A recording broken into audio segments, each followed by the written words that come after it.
Special లేదు.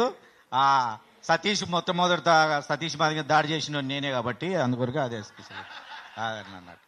అయితే మహబూబ్నగర్ జిల్లాకు సంబంధించిన మొట్టమొదటిగా కృష్ణామాది గారి నాయకత్వంలో మాకు అంటే 1996లో జనవరి 12 మా జిల్లా కర్నూలులో మీటింగ్ అయిన తర్వాత మహబూబ్నగర్ జిల్లాకు వచ్చాను. మొట్టమొదట మాదిగానే చెప్పుకుని ఇంతకుముందు అన్న చిటిబాబు అన్న చెప్పినట్లు మేము అయితే మొట్టమొదటి కార్డు అంటే ఫస్ట్ అక్కడ నాది ల్యాబ్ అంటే డయాగ్నిక్ సెంటర్ ఉన్నది. ఆ సెంటర్లో మొట్టమొదట నేనే కార్డు వేసుకోవడం అంటే స్టాంప్ వేసుకోవడం జరిగింది. ఆ రోజు నుంచి నా ల్యాబ్ స్టార్ట్ అయింది. ఏంటంటే ఈడు మాదిగోడు అని తేలిపోయింది. అక్కడి నుంచి మూతపడింది. ఈ నాయకులంతా వరుస కట్టిండ్రు. కృష్ణ మాదిగ, సతీష్ మాదిగలు అందరు కట్టి చివరికి వస్తే ఇప్పుడు రోడ్డు మీద ఉండం అనుకోండి. ప్రస్తుతం కుటుంబ సభ్యులతో సహా కూడా ఎవరు కూడా ఇంతకుముందు అందరు కూడా మాట్లాడిన నిజాలు ఉన్నాయి. కృపాకర్ అన్న చెప్పిన దాంట్లో కానీ అట్లే చిటిబాబు అన్న చెప్పిన ప్రతి ఒక్కరు అదేవిధంగా రాయకంటి షాప్ గారు కూడా అక్కడ ఈశ్వర్ ఆర్ట్స్ ఉంటే అది కూడా మూతపడింది. ఇప్పుడు మేము జీవన విధానం అంటే జాతి కోసం ఉండాలి, బ్రతకాలి, సత్యనారాయణ రోజులు ఉండాలని నిర్ణయించుకున్నాం. ఇప్పుడు జాతికి సంబంధించిన ఇవాళ మా తెలంగాణ ఏదైతే పాలమూరు జిల్లాకు ప్రత్యేకంగా కూడా ఏదైతే యనుమల రేవంత్ రెడ్డి గారు ముఖ్యమంత్రి గారికి ప్రత్యేకంగా కూడా పాలమూరు జిల్లాకి వెళ్ళి ప్రత్యేక ధన్యవాదాలు, కృతజ్ఞతలు తెలియజేస్తా ఉన్నాం. వర్గీకరణ అంశంలో అందరూ కూడా చెప్పింది. కానీ వర్గీకరణ ఇప్పుడు 15 తారీఖున అయితే సంతోషకరంగా మరి పండుగలు కూడా జరుపుకోవాలనేది వాస్తవం. దాంట్లో భాగంగా ప్రధానంగా ఆ రోజు ఏదైతే మాకు 3 నెలల వ్యవధిలోనే టైం ఉన్నది. ఆ 3 నెలల కృపాకర్ అన్నది కృష్ణామాదిగది ఎవరు కూడా చరిత్ర లేనంటూ వాళ్ళిద్దరు బొమ్మలు నిజాం కాలేజ్ గ్రౌండ్లో మాదిగ సింహాలు, మాదిగ పులులు, మాదిగ వీరులు, మాదిగ టైగర్ అని రాసి బ్యానర్లు అప్పుడు ఉత్త బట్టలతో రాసుకునేవి ఉన్నాయి. అటువంటివి గొప్పగా ఆ వేదిక చూస్తేనే ఒక అద్భుతంగా ఉన్నది. కానీ నాకు ఆ రోజుల్లో పేపర్లు తెలియదు. విశారదన్ గారు ఉన్నారు. ఖమ్మంలో మొట్టమొదటి మీటింగ్ అధ్యక్షత పదవి ఇవ్వాలంటే ఒక ఫైల్ చేయాలని అంటే నాకు ఆతృత ఎక్కువ. అన్ని పేపర్ కట్టింగ్లు అందరి మన వాళ్ళు చేసిన ఉద్యమాలు అంతే తయారు చేసి పెద్ద ఉండి ఒక జిరాక్స్ ఎక్స్రే ఫిలిమ్స్ పెట్టే దాంట్లో అందరు వస్తే అందరు కూడా విశారదన్ ఇంత అద్భుతంగా చేసినావు, మరి నువ్వే బాధ్యత వహిస్తావేమో, రేపు జిల్లాకు అధ్యక్షుడు అవుతావేమో అనే ఆలోచనతో కూడా ఆయన ఆ రోజు మాట్లాడి ఆయన ఒక ప్రత్యేకమైన ఒక ఆర్గనైజేషన్ నడుపుతా ఉన్నారు. ఆయన కూడా మూమెంట్లో ఉన్నారు. అందరూ ఉన్నారు ఇక్కడ ప్రతి ఒక్కరు కూడా. అయితే ప్రధానంగా మేము అంటే ఈ ఉద్యమాల్లో మా ప్రాంతం నుంచే కండువా జెండా కూడా తయారైనది వాస్తవం. డప్పు కూడా అంటే మోడల్స్ నల్ల కండో ఇవ్వడానికి ప్రధాన భూమిక పోషించి పాలమూరు జిల్లా. మరి ఆ కండోతో పాటు ఇవాళ చరిత్ర అదే డప్పు బొమ్మ కూడా అదేమో సచ్చిన బొమ్మ లేకుంటుంది. ఇప్పుడు ఆయన వేసుకునే బొమ్మ ఆ బొమ్మ కళ లేదు, రూపం లేదు, ఒక బొట్టు లేదు, మెడలో అది ఏదైతే పులిగోరు ఉంటుందో అది లేదు, చేదు కడెం లేదు. అంటే మనిషికి ఒక ఉందాతన అనే ఉన్న డప్పు అనేది లేకపోయింది. ఇప్పటి కూడా మేము వేస్తున్న డప్పు మీరు కూడా చూసి అవును. ఇప్పుడు ఏదైతే తొలి ఉద్యమకారుల గ్రూప్ అనే దాని మీద క్రియేట్ చేసింది ఇప్పుడు రాయకంటి రామదాస్ గారు చేసినదే ఆ బొమ్మ. మరి ఇట్లాంటి అంశంలో మేము టోటల్గా జిల్లా వ్యాప్తంగా సతీష్ రాజకీయాల వైపు వెళ్ళడం జరిగింది. మేమేమో ఉద్యమపరంగా ఇప్పటికి నిలబడుతూ ఇక జాతి పట్ల పని చేస్తూ ఉన్నాం. ఇప్పటికీ ఈ రోజు అంటా ఉన్నాం. ఇవాళ దామోదర కృష్ణామాదిగా మాట్లాడుతూ ఉన్నాడు. ఈయనకి ఏబిసిలు వస్తాయా, చిన్నప్పుడు చదువుకున్నాడు లేదని మనం ఒకసారి ప్రశ్నించవలసిన అవసరం ఉంది. ఎందుకంటే అరే ఎంతో మంది ప్రొఫెసర్లు ఉండరు, అడ్వకేట్లు ఉండరు, కోర్టులు ఉన్నాయి, అన్ని ఉన్నాయి. అన్నిట్లో ఇవాళ లెక్కలు తెచ్చే ఇవాళ అందరు ఉన్నారు. మరి లెక్కల మాస్టర్లు ఎవడన్నా లేడా ఎట్లా అనేది ఈయనకు తెలుసా తెలియదు అనేది ఆలోచన చేయాలి. కానీ నిజంగా నువ్వు ఎందుకు ఇప్పటి వరకు కూడా మేము మిమ్మల్ని ఈ వేదిక నుంచి మేము అడుగుతున్నాము, నువ్వు నిజంగా జాతికి న్యాయం చేయాలనుకున్నావు, ద్రోహం చేయాలంటే ఊకెందుకు పోయి ఒకనాడు మేము ఊరు దగ్గర ఉన్న రంగాపూర్ అనే ఒక విలేజ్ ఉన్నది. రంగాపూర్లో ఒక అంశం కోసం ఒక దళిత మహిళను వాడు దారుణంగా ఒక పని చేస్తే ఆ అమ్మాయి విషయంలో చెప్తే అక్కడ ఏం చేసింది తెలుసా, వాడు చివరిగా ఊరే మాదిగవాడ మొత్తం చచ్చిపోవాలని వాటర్లో విషం కలిపిండు. అంటే మాదిగవాడ వాని వ్యసనం కోసం మాదిగా వాడ మొత్తం చనిపోవాలని కలిపిండు. అట్లాగే నీవు కూడా మాకు అందరికి విషయం ఇస్తావా, నీకు మేము విషయం ఇవ్వాలా లాస్ట్కి వస్తా అనేది తేల్చుకోవాల్సిన అవసరం ఉంది. ఎందుకు అంటున్నావంటే నువ్వు నిజంగా చలి చీమల ఏదో బలవంతమైన సర్పము చలి చీమల చేత చిక్కి సావదేశమతి అటువంటిది ఇక్కడ నుంచి తొలి ఉద్యమకారుల చేతనే ఎదుర్కోవాల్సిన పరిస్థితి నీకు ఏర్పడుతుంది కూడా అని కూడా ఈ సందర్భం గుర్తు చేస్తాను. ఇలా ఉన్నది పంట ఇవాళ మనకి ఇవాళ రేవంత్ రెడ్డి గారు ఆ పంట చేను పొలాలు అంటే దాని గింజలు తినడానికి అవకాశం వస్తే ఏదైతే మెరికెలాగా ఉన్నావో ఆ చేను కోసినప్పుడు ఆ మెరికెను కూడా కోసి పారేస్తారు. అర్థమైందా? మీకు కూడా తెలిసి ఉండాలి. చేను కోసాడు మొదటగా మెరికెనే తీసేస్తారు. భవిష్యత్తులో కూడా ఒకనాడు ఉన్నారు ఇక శిశుపాలుడి కథ విన్నారు, అందరు తెలిసిన వార్తనే అది కూడా. శిశుపాలుడికి 100 అవకాశాలు ఇచ్చింటాడు. 100 అవకాశాలు అనేది ఏదైతే ధర్మచక్రం చేత శిరస్సు ఖండించబడుతుందో అటువంటి జాతి చేతుల్లోకి తీసుకోకుండా చేయాలనేది నువ్వు నిలబడితే జాతి బిడ్డగా నిలబడు, జాతి హక్కుల కోసం నిలబడు, జాతికి జరిగే విధంగా న్యాయం జరిగే విధంగా నిలబడు. కానీ ఇప్పటికి అనుకుంటా ఉన్నారు, నిజంగా ఇన్ని మాటలు అంటా ఉంటే ఎన్నో వేదికలున్న కృష్ణమాదిగ గురించి మాట్లాడినాం. కానీ ఏనాడు అనుకుంటున్నాడు కృష్ణమాదిగ ప్రతి అంశంలో ప్రతి పనిలో ముందుండి పని చేసినావు కదా, ఆ ధైర్యం సాహసం మాకు మాట్లాడడానికి హక్కు ఉంది.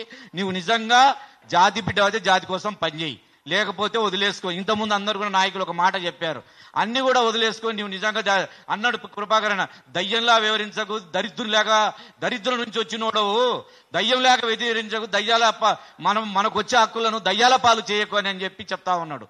అట్లాంటి ఆలోచన కూడా గుర్తు పెట్టుకొని ఉండు. ఇప్పుడు నువ్వేంటికి దీక్షలు చేస్తా ఉన్నావు, ఇవాళ గ్రూప్ 1 గ్రూప్ 2 గ్రూప్ 3 అంటా ఉన్నావు. గ్రూప్ 3కి అన్నాడు, నీవిచ్చిన ఇవాళ నువ్వైనా గవర్నమెంట్ ఎమ్మెల్యేవా, మినిస్టర్వా, మంత్రివా, ఇవాళ దామోదర్ రాజనరసింహ మాట్లాడతావు. బట్టలు వాడెవడో వెంకటేష్ అంట నేతగానోడు. ఇప్పుడు మేము కూడా సవాల్ చేస్తున్నాం, బుడ్డి పూసలు పుట్టున ఇరుగుతాయి మాదిగ జాతి చేతులు చిక్తే. నీకేంది, నీకు రిజర్వేషన్లు మేమేంది తెచ్చేది? నీవు దమ్ముంటే తెచ్చుకో. మందకృష్ణను అడ్డం పెట్టుకున్నావు, బ్రోకర్ లేక పెట్టుకున్నావు, దళిత ద్రోహిగా పెట్టుకున్నాడు, మాదిగ జాతి ద్రోహిగా పెట్టుకొని చేస్తా ఉన్నావు. నీకు మనిషి అలేను ఏం బట్టలు కూడా తీసుకోడతావా? నీ అమ్మ కూర్చే రారాబాయి, ఇప్పటికి చెప్తున్నావు. దమ్ముంటే తోడగలు తీస్తాం, మాదిగ చెరుకుల చాలు నీకు, చర్మం కూడా నీకే కొడతాం బిడ్డ అనుకుంటున్నావు. అందుకొరకు ఇప్పటి కూడా చెప్తా ఉన్నా, అట్లాంటి అలా ఉన్నది. మరి ఈయన మాట్లాడుతున్నాడు, మాలోలు సైకోలు మనువాదులు అని చెప్తా ఉన్నాడు. ఎక్కడ మనువాదులు ఎవరైతే ఇవాళ అసెంబ్లీలో మాట్లాడినరా, లేకుంటే ఏ పార్లమెంట్లో మాట్లాడినరా, ఎక్కడ కూడా వాళ్ళు ఇవాళ కూడా మళ్ళీ కాకపోతే ఇవాళ ఉన్నారు. ఇవాళ అంటా ఉన్నావు నువ్వు నిజంగా 3 తాళమాలకు ఏదే బీజేపీ 3 టికెట్లు ఇచ్చింది, మనోళ్ళకే ఇచ్చింది పోయి అంటే మళ్ళీ ఆడ గెలిపించుకున్నావు. నీవు కూడా ఎమ్మెల్యే నిలబడుతుంది కదా, వర్ధన్నపేట అయినప్పుడు కదా దాని రిజర్వేషన్లో నీవు ఉండి అక్కడ ఎవడు పవన్ కళ్యాణ్ వేసుకుంటావు, చంద్రబాబు వేసుకుంటావు, నీ అమ్మ దయాకర్ రావుని వేసుకుంటావు, ఎవరెవరినో వేసుకుంటేవి. నీవు వేసుకొని ఏం చేయండి, నీకు ఎన్ని డబ్బులు వచ్చినాయో తెలుసు. మేము ఇవాళ వరకు పార్లమెంటు తెలియదు, మాకు అసెంబ్లీ తెలియదు. వీడికి వస్తే ఇవాళ నువ్వు ఎమ్మెల్యేల దగ్గర కూడా పోనీవు, నువ్వు నాయకుడు నీవే వెళ్తావు, నీవే దోచుకుంటావు, నీవే తింటావు. అరే మేమంతా ఇవాళ రోగాలతో కూడడానికి ప్రధాన భూమిక నీవే. ఇవాళ మాదిగ బిడ్డలు చనిపోవడానికి ఎవరు కారణం? ప్రధానంగా నువ్వే కారణం. పొన్నాల సురేందర్ చనిపోవడానికి కారణం నువ్వే. ఇవాళ నడిమింతి దామోదర్ చనిపోయిన, చిర్ర నాగేశ్వర చనిపోయిన, ప్రభాకర్ చనిపోవడానికి, ఇప్పుడు ఈ అబ్బాయి కూడా ఈయన కూడా చనిపోవడానికి కారణం కూడా ఇవాళ ఎంత తాడుపర్తి రవి, మరి అదేవిధంగా మహేష్, ఇవాళ ఎంతో మంది బిడ్డల ప్రాణాలు తీయడానికి మూల కారకుడైన నీవు ఏదో మన జాతిని ఉద్ధరిస్తున్నా అని చెప్తావు. ఎక్కడ ఉద్ధరించను, ఏం చదువుతాను? 30 ఏళ్ల ఇంతకుముందు అన్నారు 1997 నాడు ఆ రోజు ఏదో కేఆర్ నారాయణ ఆ రోజు ఆర్డినెన్స్ తెచ్చిన అప్పుడే మన రిజర్వేషన్లు అమల్లోకి వచ్చేది. అటువంటి రిజర్వేషన్లు ఇవాళ నువ్వు ఏం చేస్తావు? నిజంగా సాగ తీసుకుంటూ నీ పబ్బం గడుపుకుంటా ఉన్నావు. అరే ఇంతమంది మా ముంగలు ఉంటావు, నువ్వు పంది మేసినట్టు మేస్తా ఉంటావు తిండి పెడితే. మరి వీళ్ళంతా మేము మనుషులం కామా? మనిషిలా కొట్టలేమా? మేము కూడా రోగాలు చూడాలి. అట్లాంటి నీవు ఆకలితో వచ్చిన ఇవాళ అందాలం ఎక్కి అన్ని రకాల ఋషులు తింటున్నావు. కానీ ఇవాళ చెప్తా ఉన్నాడు నిజంగా బస్సుకు ప్రతి దానికి ఇబ్బంది పడిన బిడ్డలు రొట్టె కూడు కట్టుకొని 20 లక్షల మంది హైదరాబాద్ నడిబొడ్డును శాసించి అలా రిజర్వేషన్ తీసుకున్న శక్తి, ధైర్య సాహసాలు ఈ మాదిగ జాతిని నీవు వంచిస్తూ ఇవాళ కూడా మతోన్మాద బీజేపీ రాజకీయాలకు బానిసవై మాట్లాడుతున్నావు. కానీ బానిస ఏదైతే ఇలా నీ అకౌంట్లో రాలేదనే ఎవరు చేసేది? ఇలా మా జిల్లా ముఖ్యమంత్రి రేవంత్ రెడ్డి గారు ఖచ్చితంగా రిజర్వేషన్ అమెండ్మెంట్ చేస్తాడు, ఖచ్చితంగా జరుగుతుంది. కానీ ఇప్పుడు నన్ను వచ్చే ఇప్పుడు నోటిఫికేషన్లో రావచ్చు. కానీ ఇప్పుడు సంక్షేమం చెప్పి ఇంతకుముందు భూములు అన్నారు, ఇండ్లు అన్నారు. గతంలో కూడా 10 ఏళ్ల క్రితం చెప్తా ఉన్నాం ఈ వేదికకు. ప్రధానంగా మీరు ఇక్కడ ప్రధాన భూమికి మోసించిన నాయకత్వానికి మునగాల విజయ్ కావచ్చు, మరి సతీష్ గారు కానీ ఇక్కడ ఉన్న నాయకత్వం ఎవరెవరున్నా కూడా మీరందరూ పూర్తి బాధ్యతగా సంక్షేమ పరంగా నిజంగా మొదటి ఉద్యమకారులకు అది చేస్తే మీకు సార్థకం జరుగుతుంది. కానీ మీరు కూడా అదే అకౌంట్లకు పోతే మాత్రం భవిష్యత్తు మీకు కూడా అదే గట్టిపడే పరిస్థితి ఏర్పడుతుంది. ఎందుకు చెప్తున్నాం అంటే వాస్తవం ఈ జాతికి మీరు మంచి చేయాలని వచ్చిండు, ఆ మంచి ఆలోచన ముందు సాగాలి. భవిష్యత్తులో కూడా ఏదైనా ఉన్నా కూడా మేము నిలబడతాం, పనిచేస్తాం. ఇప్పుడు అన్నారు జిల్లాల వారిగా రేపోగాల మనకు వర్గీకరణ అంశంలో అసెంబ్లీలో బిల్లు పెడితే ఖచ్చితంగా అంటే ఆ జిల్లాలో మిమ్మల్ని అందాలం ఎక్కించి ఆనందంగా పండుగ జరుపుకోవడానికి ఆనందపడతారు. కృష్ణమాదిగకు వ్యతిరేకంగా కాదు. కృష్ణమాది మీరు అన్నారు రాళ్ళ చెప్పులు అంటే అవి ఎప్పుడో రోజు జరగక తీరుతవి, జరుగుతాయి. జరుగుతాయి కూడా. అది ఆ పరిణామాలు ఎదుర్కోవడానికి ముందు ఎవరు కూడా ఖచ్చితంగా ఎవరు ఏం తప్పు చేసినా ఆ పనిష్మెంట్ అందుకోవాల్సిన అవసరం ఏర్పడుతుంది. ఏర్పడాల్సిన బాధ్యత మనం అందరూ కూడా తీసుకోవాల్సిన అవసరం ఉంది. భవిష్యత్తులో ఒకటి చెప్తా ఉన్నాం, ఎన్ని త్యాగాలు చేసిన నాయకులున్నా ఆ త్యాగాలకు పునాది ఇవాళ సార్థకం మనకు ఒక ఎత్తు అయితే అమరులకు పూర్తి స్థాయిలో అంకితం ఇవ్వాల్సిన ఈ వర్గీకరణ అంశము ఉందని చెప్పి ఈ బిల్లును వాళ్ళకి అంకితం జరగాలి. రేపు వాళ్ళ కోసం నిరంతరం మనం ఆ కుటుంబాలకు ప్రత్యేకంగా చెప్తా ఉన్నాం. ఎంతో మంది ఆరోగ్యరీత్యా కూడా చనిపోయిన వాళ్ళు ఉద్యమాల్లో ఉన్నారు. ఆ బిడ్డల కుటుంబాల వాళ్ళకు కూడా మన వంతు ఎవరెవరి పరిస్థితి ఉంది, ఈ వర్గీకరణ అనేది కూడా అది కూడా పరిశీలన చేసి చేయాల్సిన అవసరం ఉన్నది. అందుకొరకే జిల్లాల వారి కూడా రిజర్వేషన్ విషయంలో ఇంతకుముందు పిడపర్తి రావు చెప్పడం జరిగింది.